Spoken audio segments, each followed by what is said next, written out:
I was good in maths. I thought about the formula for calculating the area of a circle. Sindio? Watu hapa Kabete, nikumbushe ilikuwa ni? Yes, the area of a circle. Pi r squared, sindio? At least we all know that. The area, it's pi r squared, sindio? So whether the circle is small, whether it is big, sindio? The formula remains the same. Sindio? So the question I'm asking you today is, what is your pi r squared? Then whatever you've learned, whatever you become will not matter. Utakuwa na muvishwa na upepo. So if it's pi r squared, how will I handle my finances when I finish school, when I start working?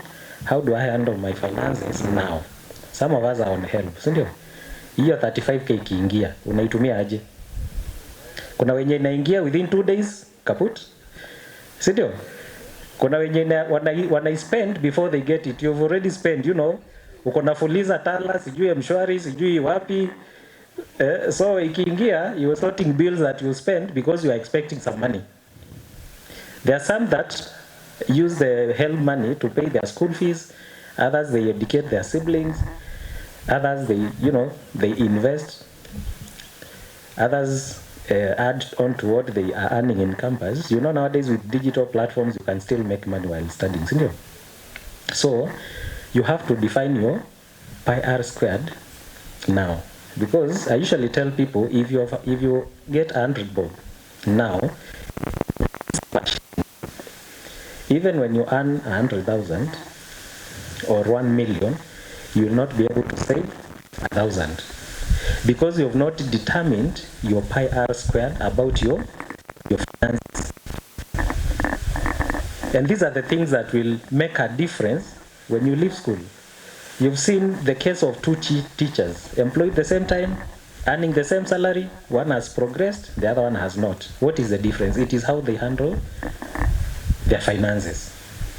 The other thing that you need to define now is your social pi r squared.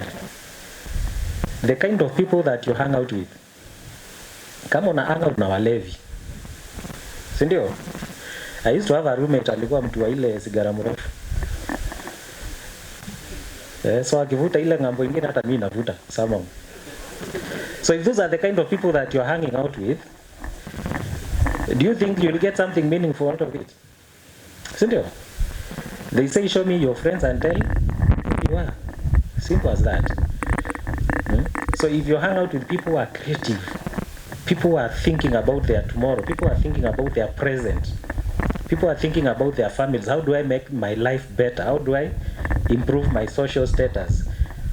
Then it means you're continuously challenging yourself and something good will come out of it. You may not have figured it, but it will at some point.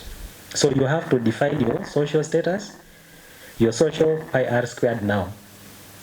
Because these are the people that will determine the kind of friends that you have when you finish school. And I usually say the best time to make good friendships, it's now. Because when you start working, people will not see you for who you are. In most cases, they'll be seeing the money in your pocket.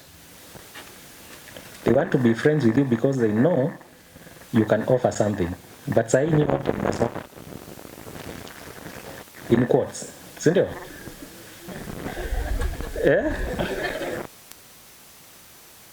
By the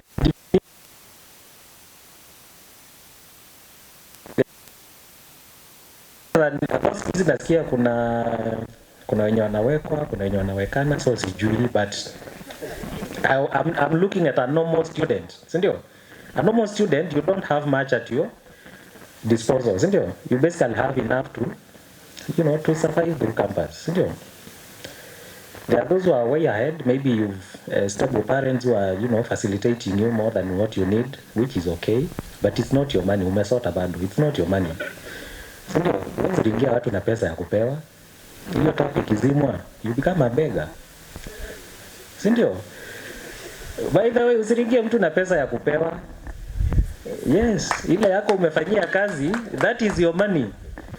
Hii ya kupewa, it's not your money. If your parents decide to drop it, then what do? You become like anybody else, isn't it? So, for normal students, I know we just have enough to survive. So what am I trying to say is that there are things that we have to make a decision now, because you are at that defining in your life that whatever decisions you make now, whatever influence your future. So when we are talking about transitions, you're soon transitioning from campus, to working life. What kind of friends are you carrying along? I am in a group of 10 people that were in school together. We finished campus, we said, okay guys, what can we do with our life? We formed a company. Every month we try to put something in from the kind of social groupings I had then. Now I came to ILF, I met Kina Gabriel, Kina Monique, and the group is big. The other guys who are not here, we try as much as we can to hang out and discuss ideas, challenge one another. If you have an issue that is disturbing you, we bring it on table, we discuss, we find solutions for those issues. Those are the things that will help you. Now, if you're in leadership, for the small group coordinators, how did you manage that group when you are a leader? What kind of group are you handing either to your assistant or to any other person that you've picked at the point? That is a transition. For those who are already working, because I know there are guys who are working here, others are, how do you handle the finances that you make? You have to define those things. And when Mike Harris was talking, he talked about integrity. It was one of the issues he covered. Gabriel has repeated the same thing. And this is the thing that is eating our country. Because if your moral pi r squared is wrong, then there is no way you can leave the house saying, I will not bribe when I'm arrested by a cop. I will not give ABCD for me to receive a favor. Let's say you are going for an interview, because if your moral pi r squared is not right, then there is no way you can say, I'm living a straight life. So guys, what I'm challenging you today is that there are things that you have to get them right now. Career, education is not everything. The things that will define the kind of person that you are, the things that will define how good or the quality of life that you live after school, they are the soft skills, your social life, your emotional intelligence, your finance skills, because these are the things that at the end of the day will matter. You can be a medic or an engineer earning $1 million, but you're living a miserable life because your social life is rotten. The other day I was having a conversation with a friend of mine. He's an architect. So he was giving me a story about his friend who is also an architect, actually the best in class, the best brains that he can talk about. The guy is very creative, good at his work, he gets good jobs, but he's a drunkard. So he makes a lot of money, but you'll find him on the roads, amelala, anaokotwa kwa barabara. He buys a car, he's making money, but also the outlays there are many. You're literally not retaining anything because you've made the wrong decisions, you've made to live the wrong life. Now, when we come to finances, personally, I'm a real estate person. I'm not a finance person. I'm sure you guys from Lower Kabete here who can advise us. But I found myself in circles where we are talking about money and investments. So, about 3 or 4 years, as AYLF, we were thinking, okay, what can we do so that when we speak about ourselves 10, 20, 30 years from now, we can say we did something for ourselves and for our generations. So when it came to finances, we said, okay, people are doing chamas, people are in circles, people are in merry-go-rounds. Nowadays, there's table banking. We decided to form a company. We were 30 of us. Every month, people are giving about 2,000. Then we realized this group is growing because now there's you guys who are finishing school. There's another group that is exiting next year and many years to come. So we decided to form an investment cooperative that would allow us to allow as many people to join. So that when we tell people it's good to save, it's good to be financially disciplined, platforms out there. There are many companies that you can invest in, but we also have something ours that we want to keep connecting and keep the discussions going. So it's one of the platforms, when we talked about what do we do after school, it's one of the platforms that we use to keep the network growing, keep the conversations going. So we formed an investment cooperative, and we are basically targeting AYLF people. It's a close group of AYLF people. If you want to set aside something,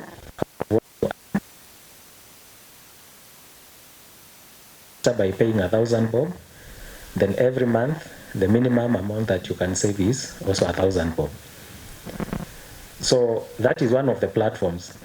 But I always tell people, if you don't trust us, if you don't trust Gabriel, Sindio, I'm sure you can save using other platforms. The idea here is for you to save and invest, Sindio? Because it's not our company or our investment cooperative that you can only save through. You can go to Stima Sacco, you can go to Mwasibu. I understand also in Shwari they have a saving platform. Those are some of the platforms that you use.